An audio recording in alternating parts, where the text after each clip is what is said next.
Jessica Thivenin furieuse, elle soupçonne Nounou d'avoir tapé son fils Melon. C'est au début de l'année 2014 que Jessica Thivenin s'est fait connaître en tant que petite amie de Julien Tanti dans Les Marseillais à Rio. Son duo explosif avec son chéri de l'époque et son tempérament de feu ont rapidement fait de la jolie blonde une candidate emblématique du programme phare de W9. Alors Jessica va participer à chacune des saisons des Marseillais, qui va se mettre en pause selon le directeur général de la chaîne. En effet, les audiences sont en chute libre depuis plusieurs années. Alors, pour rebooster le nombre de téléspectateurs, W9 a décidé de diffuser bientôt Love Island. Une télé-réalité en direct et 100% interactive.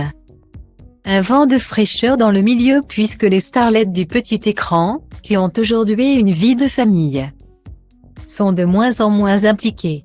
Et c'est le cas de Jessica qui préfère élever ses deux enfants en bas âge au lieu de partir en tournage.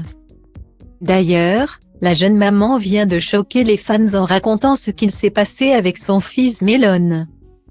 Jessica Thivenin, qui a décidé d'arrêter la télé-réalité et qui a taclé Camila, n'a pas eu de chance entre ses grossesses compliquées et les problèmes de santé de ses enfants. En septembre dernier, Melon, son fils de 3 ans, a été hospitalisé en urgence à Dubaï à cause d'une insuffisance respiratoire. Le garçon est né avec une malformation à l'ésophage enchaîne les séjours à l'hôpital. Mais aujourd'hui, c'est pour un tout autre problème que Jessica a pris la parole à propos de son fils. La Marseillaise soupçonne sa nanny de l'avoir frappé. Elle s'explique, « Il faut que je vous raconte ce que m'a raconté Melon. Quand je vous dis qu'il ment, il me raconte des mythos. Du coup, tu sais plus. C'est difficile à gérer pour les parents. Je fais garder mon fils par 1 heure par la nanny à Dubaï.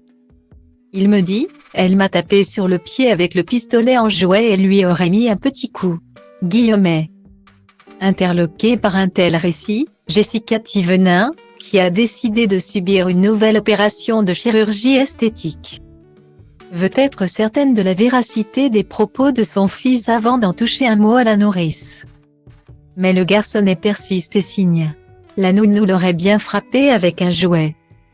Alors, elle décide d'en parler avec elle, je vais voir la nounou et je lui demande si elle a tapé Melon. Elle me répond, jamais de la vie. Alors Jessica prend une décision. Elle a visionné 1 heure de vidéo enregistrée grâce aux caméras de télésurveillance installées dans sa luxueuse villa. J'ai regardé minute par minute, seconde par seconde. Mon fils, personne ne le touche. Je ne rigole pas avec ça. Il a menti. Alors que je lui ai demandé 10 fois. Melon devient le plus grand des mythos. J'étais super inquiète. Je me suis excusée auprès de la nanny et mon fils aussi. Heureusement, que j'avais les caméras. Imaginez sinon. Guillemets.